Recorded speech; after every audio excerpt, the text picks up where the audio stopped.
మీలో ఎంతమందికి పనగంటాకు తాలింపు ఇష్టమో కామెంట్ సెక్షన్లో కామెంట్ చేసేయండి. నాకైతే చాలా అంటే చాలా ఇష్టం అండి. హెల్త్కి కూడా మంచిదేను. మాకు ఇక్కడ పల్లెటూరుల్లో పొలాల్లో అయితే అవైలబుల్లో ఉంటుందండి. పనగంటాకుతో ఎన్ని రెసిపీస్ చేయొచ్చో కామెంట్ సెక్షన్లో కామెంట్ చేస్తారా? నేను కూడా చేస్తానండి ఈసారి. మాకు పల్లెటూరుల్లో అవైలబుల్లో ఉంటుందండి. మాకు పొలాల్లో అయితే ఎక్కువ ఉంటుందన్నమాట పనగంటాకు అనేది.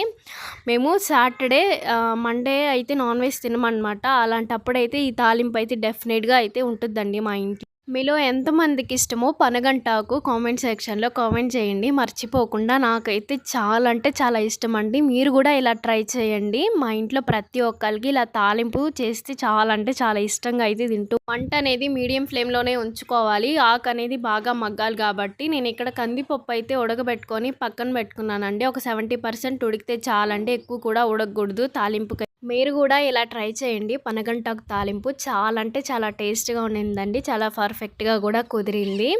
పప్పుల్స్లోకి, రసంలోకి, పెరుగులోకి అయితే చాలా అంటే చాలా బాగుంటుందండి. మీరు కూడా ట్రై చేయండి. హెల్త్కి కూడా చాలా మంచిది. బ్లడ్ కూడా బాగా పడుతుందండి ఈ పనగంటాకు తాలింపు వల్ల అయితే.